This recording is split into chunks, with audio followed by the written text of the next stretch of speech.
Donc bonjour, mon nom est Edith Charbonneau, je suis professeur à l'Université Laval en production laitière. Puis on m'a demandé, dans le cadre de cette présentation-là, de faire un portrait des compromis entre les émissions de gaz à effet de serre au champ, au troupeau et à la ferme dans son ensemble. Cette présentation-là a été faite en collaboration avec Simon Bengueli, qui est aussi au département des sciences animales à l'Université Laval. En fait, l'objectif de cette formation-ci est de comprendre les compromis qui se jouent à l'échelle de la ferme entre les différents postes d'émission d'une entreprise produisant des fourrages pour nourrir des ruminants.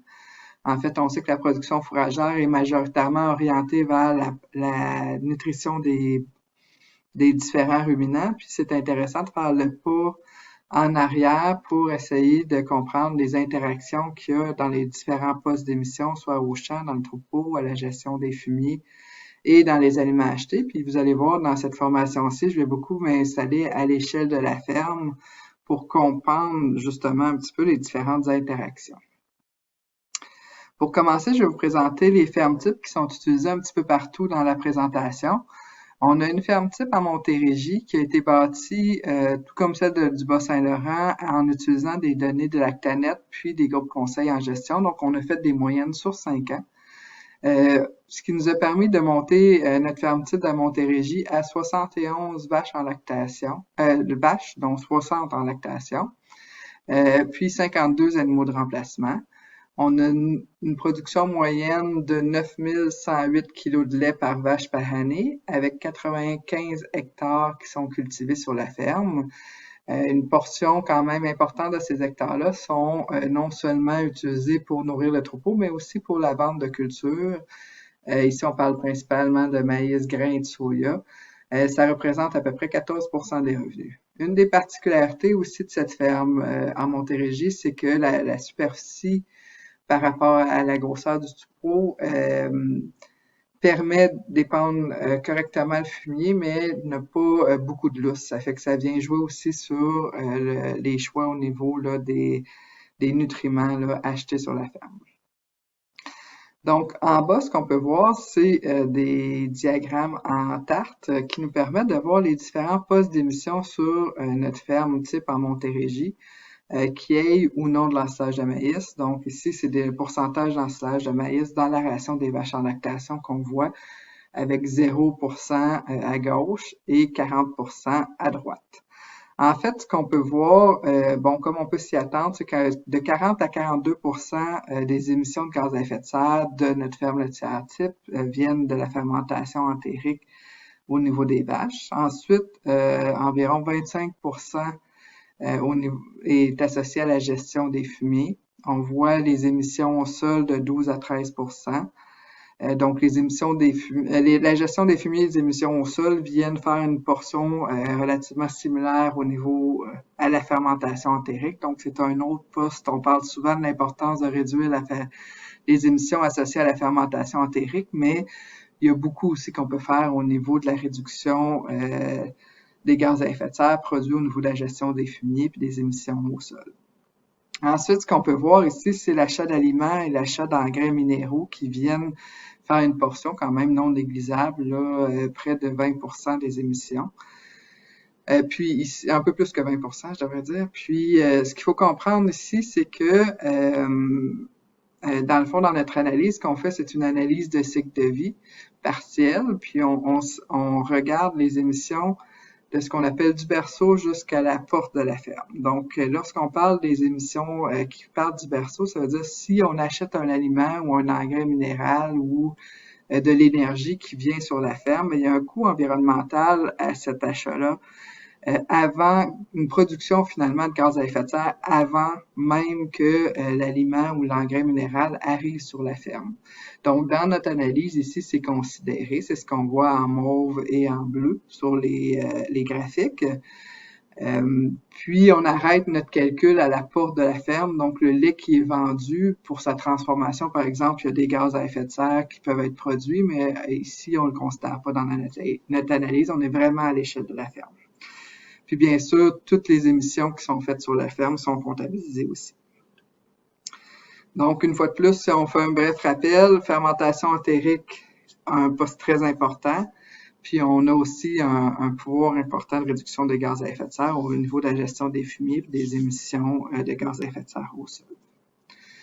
Si on prend le même principe, mais pour notre ferme type du Bas-Saint-Laurent, si on a une ferme moyenne type de 63 vaches, dont 53 en lactation, avec 45 animaux de remplacement, une production moyenne de 8 610 kg de lait par vache par année, avec 135 hectares cultivés. Puis ici, vous voyez, la majorité de la production au champ est vraiment utilisée pour répondre aux besoins du troupeau laitier, avec une bande de culture qui représente 4% des revenus. Si on regarde les émissions de gaz à effet de serre, on voit des chiffres quand même similaires à la ferme de Montérégie, donc fermentation entérique à 42%, qu'il y ait ou non de l'ensilage de maïs pour le troupeau. Une gestion des fumiers 27 à 28%, les émissions au sol 11 à 12%, c'est qu'on est vraiment dans des ordres de grandeur quand même comparables, avec une fois de plus les fermentations entériques qui est le poste le plus important, mais quand même un bon pouvoir de modifier les émissions au sol et la gestion des fumiers. Puis ici, ce qu'on peut voir, au niveau des aliments achetés, surtout lorsqu'il n'y a pas de maïs en silage, la ferme du Bas-Saint-Laurent a un coût environnemental quand même assez important aux aliments achetés, puisqu'elle doit importer plus d'aliments pour répondre aux besoins du troupeau. Avec 13% là, des émissions de la ferme qui viennent de ces aliments achetés. Ce qui est commun à nos deux fermes, dans le fond, on a modélisé des fermes qui étaient en gestion liquide des déjections. Ça vient influencer les gaz à effet de serre, donc je tenais à vous le mentionner, avec une fosse vidée 2 fois par année. On demande au modèle que toutes les déjections soient épandues à même la ferme, c'est que ça vient influencer là, les ratios là, au niveau des besoins en engrais minéraux achetés. Puis nos fermes ont recours à l'achat de différentes céréales, du tourteau de soya ou de canola, de foin, de drèche de maïs, de gras, des minéraux et de la paille. C'est tous des aliments qui sont achetés sur le troupeau ou qui peuvent l'être du moins. Puis, pensez que même si c'est des aliments simples qu'on modélise dans notre modèle, même si une ferme utilise des moulées commerciales ou des suppléments protéiques commerciaux, ça vient aussi de ces aliments simples-là. Donc, l'analyse qu'on fait reste valable, que ce soit des aliments simples ou des aliments plus complexes achetés sur la ferme. Donc, ça m'amène maintenant à justement rentrer dans le vif du sujet qui est de se rendre compte que tout n'est pas noir ou tout n'est pas blanc lorsqu'on parle de gaz à effet de serre, mais il faut souvent se mettre dans le gris pour comprendre les situations. Puis, pour le faire, je vous montre l'exemple de l'ensilage de maïs. En fait, pourquoi l'ensilage de maïs? C'est un aliment qui est très apprécié au niveau de la nutrition des bovins, que ce soit laitier ou en production de viande bovine, par son aspect, sa valeur nutritive qui est élevée, puis aussi sa grande productivité au champ là, qui permet non seulement d'avoir un fourrage en quantité importante sur la ferme, avec un seul moment de récolte, mais aussi de libérer une certaine portion de superficie qui peut servir à autre chose, par exemple la production de grandes cultures pour la vente. Par contre, on sait que c'est un aliment qui est très critiqué environnementalement, puis pour de bonnes raisons. C'est un aliment c'est une culture qui est très demandante au niveau des sols, puis qui a un impact différent au niveau des gaz à effet de serre, surtout lorsqu'on les regarde par hectare. Donc ici, je vous montre.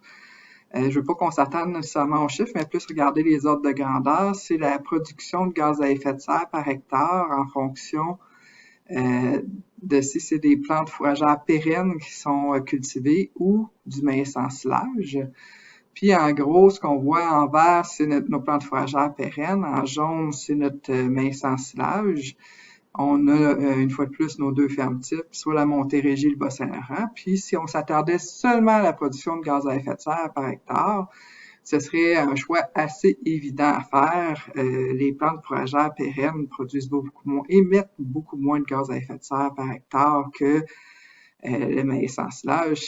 C'est presque du simple au double. Puis dans cette analyse-là, en plus, on n'a pas considéré la fixation du carbone qui est possible par les plantes fourragères pérennes et qui est pas le cas pour le maïs ensilage. Donc, on s'arrête, si on s'arrêtait seulement par hectare, le choix est simple. On vise les productions de plantes fourragères pérennes pour réduire nos gaz à effet de serre. Maintenant, comme je l'ai dit, mon objectif, c'est de prendre le pas de recul puis de regarder plus globalement. Je vais juste très brièvement vous expliquer là, comment on fait. Dans le fond, c'est par la modélisation. On crée nos fermes types dans un modèle, puis on fait une optimisation pour essayer de maximiser le bénéfice net des fermes. Puis ce qu'on voit ici, c'est bon, en gris, ici à gauche, on a les aliments, les intrants, finalement, les aliments achetés, les fertilisants achetés, la fixation de l'azote qui rentrent sur la ferme pour répondre aux différents besoins, que ce soit au niveau des champs ou des besoins du troupeau. Puis, on voit que ça fait un cercle dans le fond, c'est que notre modèle permet de considérer les interactions entre les différents postes sur la ferme. Donc, si on modifie quelque chose au champ, on s'attend à ce que les aliments produits soient modifiés, donc nos rations doivent être modifiées, ce qui va influencer les besoins en aliments achetés. Ça va influencer directement la composition du fumier qui va être remis sur les champs. Donc, il y a une optimisation qui se fait pour le bénéfice net au niveau de la formulation des rations, de l'allocation du fumier dans les champs, puis du choix des rotations. L'autre point particulier du modèle, c'est qu'on fonctionne vraiment en rotation et non pas en espèces individuelles au niveau des champs. Ça permet de considérer les interactions à même une rotation. Puis, bien sûr, l'objectif final, c'est de produire des produits, des aliments. Ça peut être du lait, de la viande. Dans le cas de notre ferme laitière, il y a les vaches de réforme et les veaux qui vont au niveau de la viande. Puis, des cultures vendues. C'est qu'ici, j'en viens à nos résultats. Dans le fond, je vais vous présenter ceux de la Montérégie dans notre première partie. Simplement parce que les résultats sont très similaires entre les deux régions. Puis, vu que l'objectif, c'est de comprendre un petit peu les modifications qu'on doit faire aux conclusions, ben, on va, pour une question de temps, on va s'attarder à la Montérégie, mais sachez que les résultats sont très comparables au niveau des grandes conclusions pour le Bas-Saint-Laurent. Donc, ici, ce qu'on voit, c'est la production, dans le fond, le bénéfice net par 100 kg de lait corrigé pour le gras et la protéine.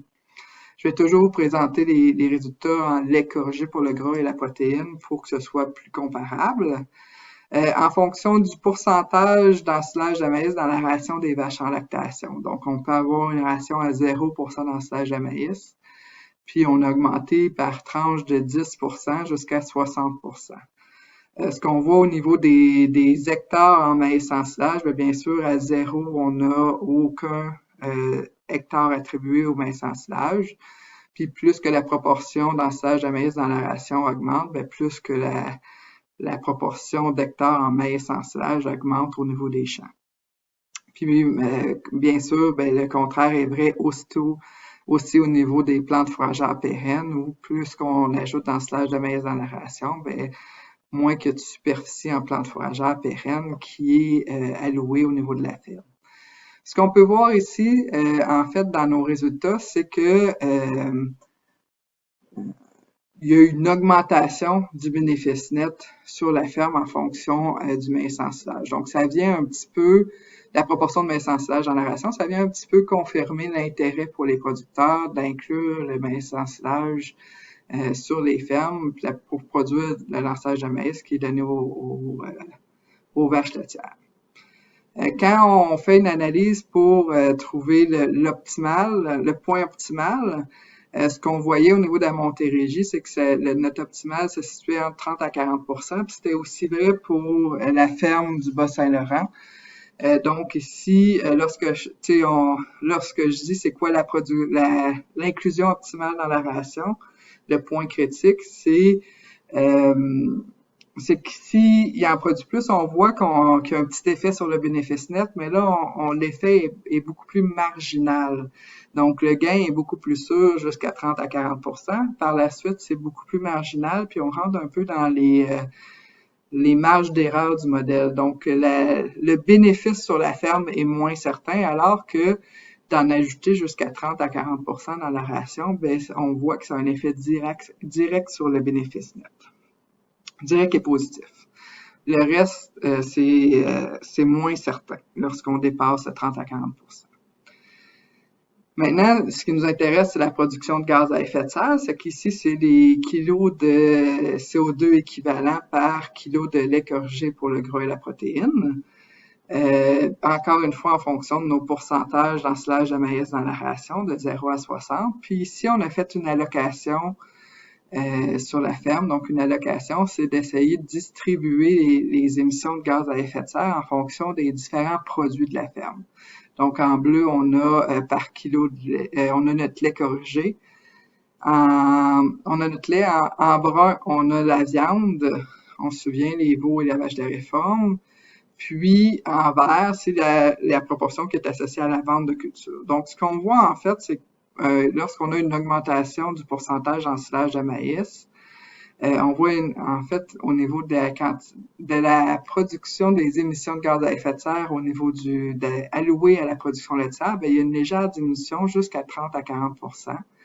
Puis après, on voit une réaugmentation de la production de gaz à effet de serre qui vient entre autres des besoins supplémentaires en intrants comme les fertilisants sur la ferme qui vont être répartis entre les différentes cultures, dont celles qui servent à nourrir le troupeau. Puis, l'autre point qui est intéressant, c'est de voir la proportion qui est allouée à la vente de culture, puisque dans le fond, une portion importante de notre augmentation du bénéfice net vient du fait que les superficies sont réparties différemment sur la ferme, qui permet de produire plus de grandes cultures et d'augmenter la vente de culture. Donc, ce qu'on peut voir, en fait, c'est au niveau de la production laitière, du moins, une fois de plus, notre optimal se trouve entre 30 à 40%. Donc, d'un point de vue et du bénéfice net et des gaz à effet de serre, l'inclusion de maïs en silage à une proportion de 30 à 40% semble quand même bénéfique pour la ferme. Ici, c'est une autre présentation, une manière de présenter nos résultats, mais ici, on est en tonnes de CO2 équivalent par hectare, donc on se met à l'échelle des hectares. Puis, une fois de plus, ce qu'on voit, c'est qu'au niveau du méthane entérique, ça se ressemble. Mais on voit une augmentation, surtout quand on arrive au niveau des proportions plus élevées. La production de gaz à effet de serre par hectare augmente. Premièrement, provenant des gaz à effet de serre associés à l'achat d'aliments pour le troupeau, puis à la production d'aliments, excusez-moi, puis aussi à la production de cultures là, qui vient augmenter les gaz à effet de serre sur la ferme. Maintenant, une autre manière de le regarder, c'est par kilo de protéines vendues. Donc, la production, les émissions de gaz à effet de serre par kilo de protéines vendues. En fait, ce qu'on comprend, c'est que notre ferme de la Montérégie, c'est une ferme mixte qui produit plus que seulement du lait, mais aussi des grandes cultures. Donc, si je viens varier la proportion de mon revenu qui vient des cultures, par défaut, ça implique que la productivité totale de la ferme augmente, puis de s'arrêter juste aux émissions associées au lait ne donne pas le portrait global, puisque la ferme devient de plus en plus une ferme mixte avec de plus en plus de grandes cultures. Puis ce qu'on voit au niveau des gaz à effet de serre, c'est qu'une fois de plus, il y a une réduction importante de la production de gaz à effet de serre par kilo de protéines vendues, jusqu'à 30 à 40% d'inclusion d'ensilage de maïs dans la ration.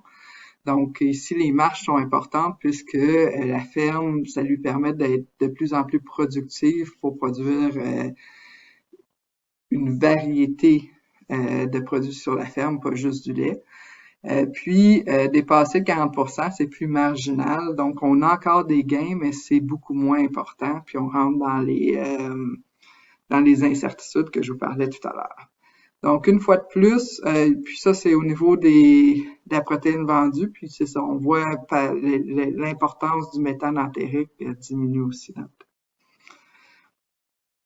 Donc, les conclusions, c'est qu'une inclusion d'environ 30 à 40% dans le stage de maïs, contrairement à ce qu'on pourrait penser si on regardait brut juste les émissions au champ, ça peut être quand même bénéfique au niveau des gaz à effet de serre, en plus de l'être au niveau du bénéfice net des fermes.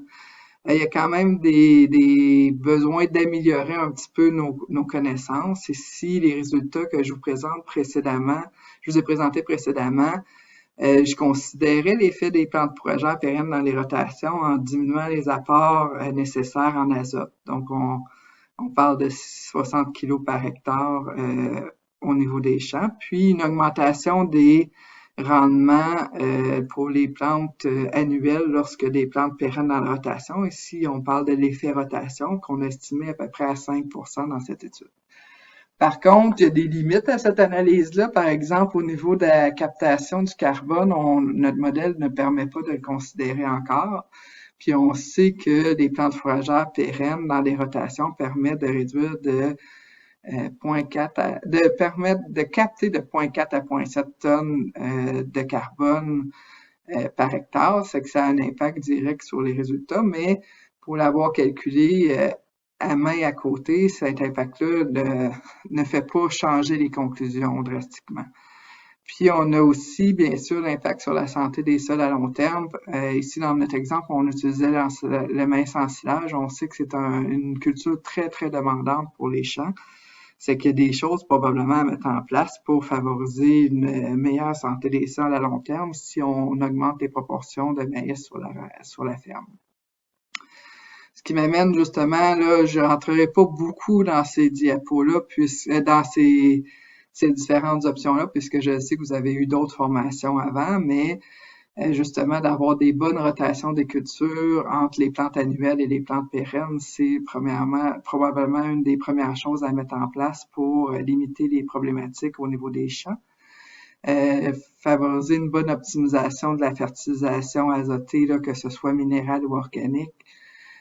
Favoriser la fixation de l'azote par les légumineuses. Là, vous avez vu, il y a des intrants, un coût associé, environnemental associé aux différents intrants sur la ferme. Les fertilisants, ça a un coût environnemental assez élevé au niveau de la production de gaz à effet de serre. C'est que si on est capable de limiter le recours à ces fertilisants minéraux-là, puis d'utiliser plutôt des légumineuses pour fixer notre azote, ben c'est déjà un plus pour la ferme. Puis aussi, lorsqu'on a des plantes très demandantes comme le maïs en silage, ben d'avoir recours à des cultures de couverture ou des plantes fourragères pérennes qui sont incluses à même nos rangs de maïs. Puis ici, on voit un exemple sur la photo en bas à droite. Ben ça permet justement de limiter les problématiques au niveau de la santé des sols. Bon, je reviens, je mets un petit peu plus d'emphase sur l'importance des plantes fourragères pérennes au niveau de la captation du carbone. Une fois de plus, je ne rentrerai pas beaucoup dans cette diapo-là, puisque je sais que vous l'avez eu dans d'autres formations. C'est une diapo des résultats empruntés de Marie-Noël Thivierge. En fait, ce que ça représente très brièvement ici, c'est le carbone du sol en fonction des années en prairie qu'il y a sur la ferme. Donc, si on change de culture seulement annuelle sur la ferme vers l'inclusion de plantes fourragères pérennes, si c'est des prairies en continu, ben on voit que ça a un impact majeur sur la captation du carbone dans les champs, le carbone, la matière organique dans le champ qui s'accumule. Puis, de l'avoir en rotation, c'est pas aussi bon que d'être en prairie continue, mais il reste qu'on a un bon gain qui permet là, de bénéficier de ces plantes fourragères pérennes-là. Donc, lorsqu'on parle d'inclusion d'annuels, ben, de garder en tête l'importance de garder nos plantes fourragères pérennes dans les rotations. Ça a un impact majeur, là, non seulement sur la production de gaz à effet de serre, mais aussi sur la captation du carbone dans les sols. Ça m'amène maintenant à la deuxième partie de la présentation, qui est plus au niveau là, des différentes stratégies qui peuvent être utilisées pour réduire la production de gaz à effet de serre sur la ferme. C'est une fois de plus fait en analyse par cycle de vie là, du berceau à la porte de la ferme avec notre modèle que je vous ai présenté précédemment. Dans le fond, une des première stratégie qu'on peut mettre en place, qui inclut les fourrages pour réduire la production de gaz à effet de serre sur la ferme, c'est de travailler au niveau de la digestibilité des fourrages. Puis ici, je vous donne l'exemple du maïs BMR. Donc, c'est un maïs qui est plus digestible, qu'on peut utiliser plutôt que le maïs conventionnel, surtout au niveau de l'ensilage de maïs, justement, comme on parlait précédemment. Dans le fond, ici, il y a plusieurs graphiques à l'écran. Premièrement, en rouge et or, on voit, puis ici, je vous présente juste la Montérégie. Pour les autres résultats de cette partie-là, je vais mettre les deux fermes. Mais vu que le maïs BMR demande des UTM assez importants, ben on s'est concentré sur la Montérégie pour montrer l'impact. Dans le fond, ici, on a en rouge et or, c'est les kilos de CO2 par kilo de lait corrigé pour le gras et la protéine.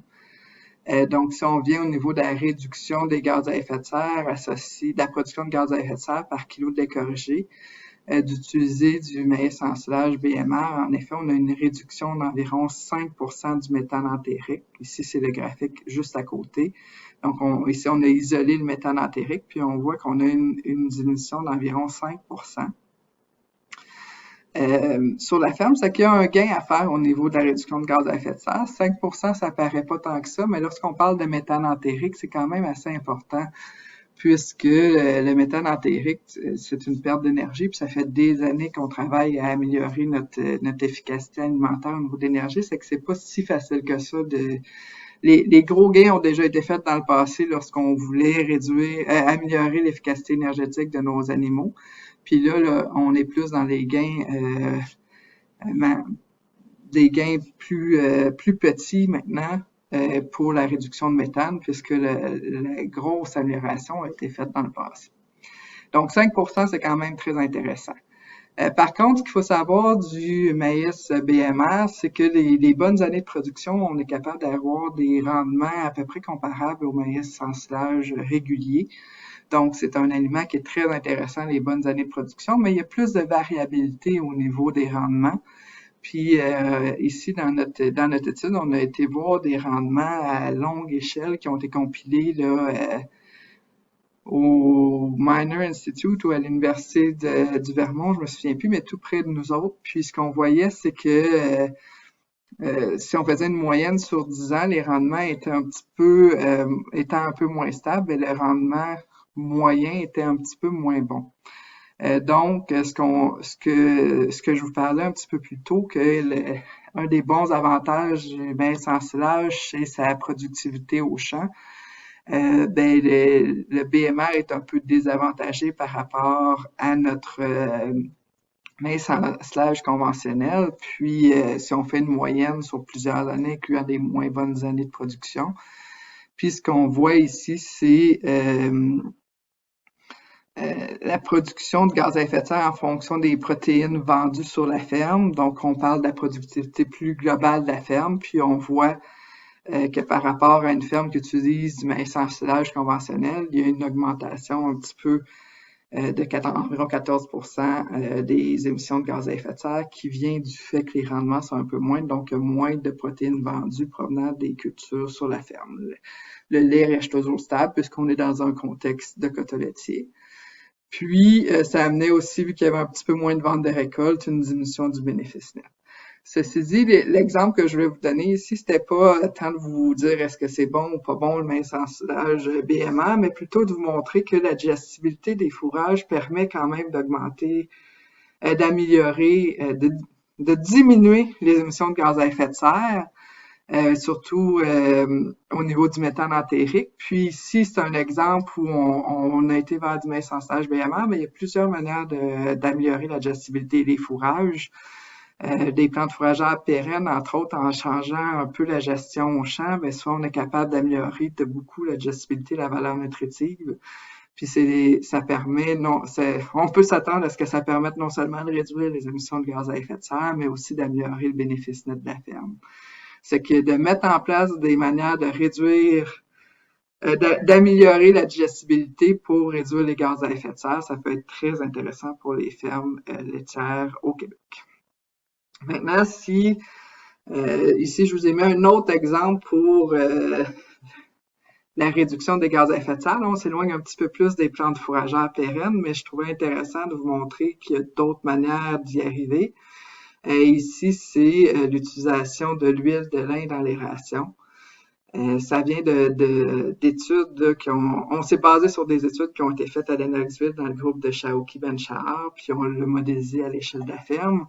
Dans le fond, ici, ce qu'on voit, c'est des rations de base ou avec l'addition d'huile pour le Bas-Saint-Laurent ou la Montérégie ici dans ce cas-là, puisque c'est une technologie qui est accessible à toutes les fermes au Québec.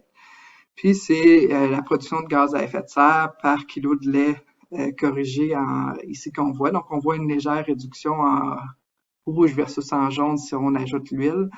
En fait, ce qu'on voyait, c'est qu'il y avait une réduction du méthane entérique de 12 à 14 sur nos fermes types.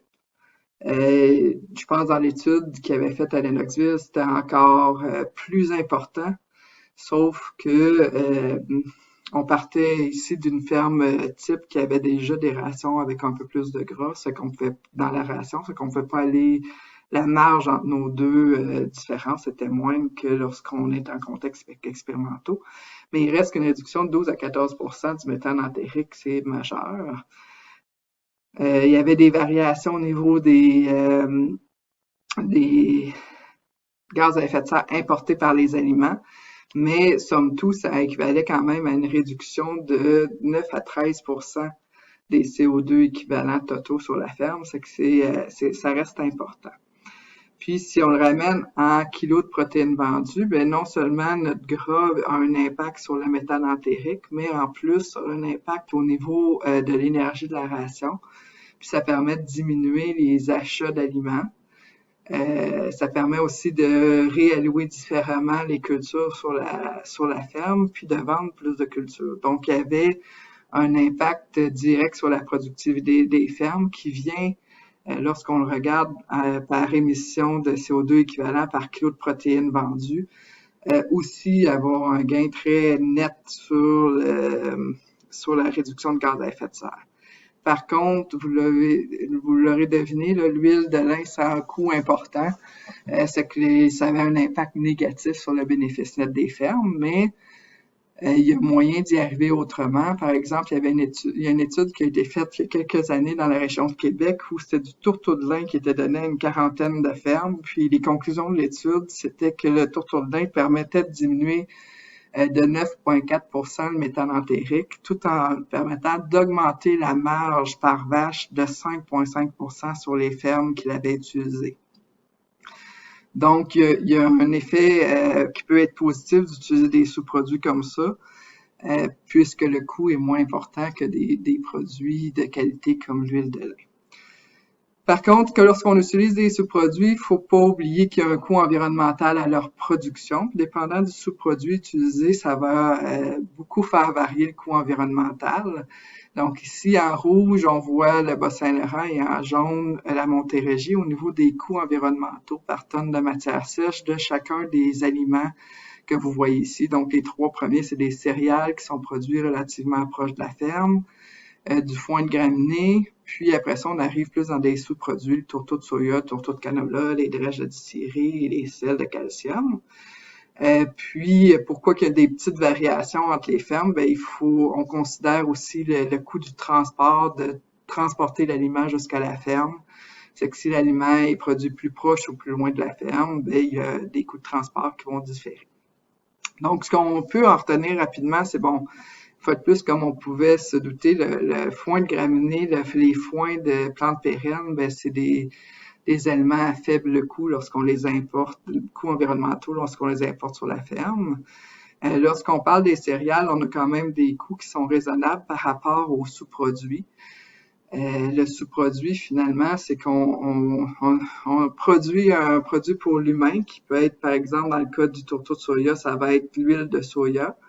Puis on réutilise de ce produit pour nourrir nos animaux, qui sont souvent des produits avec des valeurs nutritives intéressantes pour les animaux.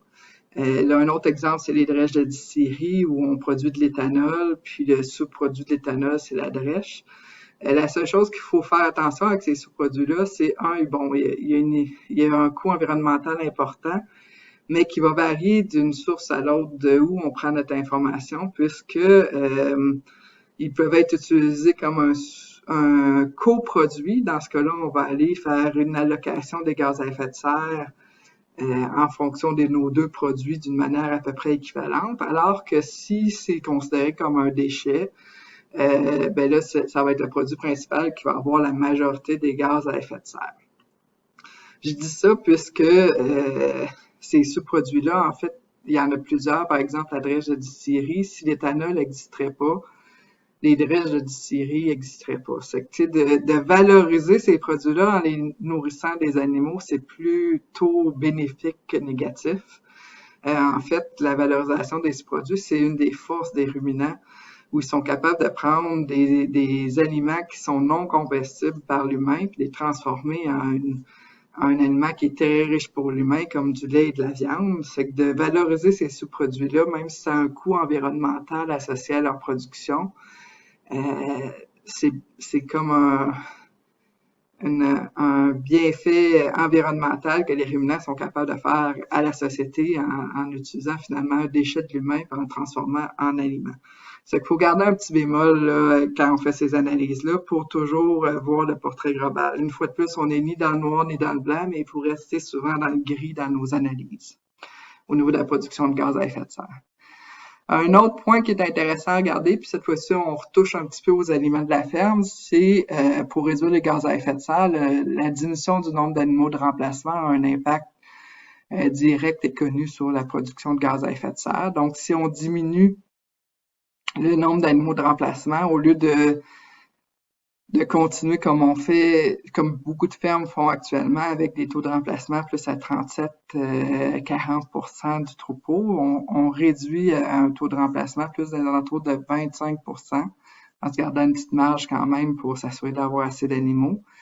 Ben, ça permet directement de réduire les émissions de méthane enterré que vous aurez deviné, puisqu'on diminue le nombre de ruminants sur la ferme. C'est aussi vrai pour la Bas-Saint-Laurent que la Montérégie.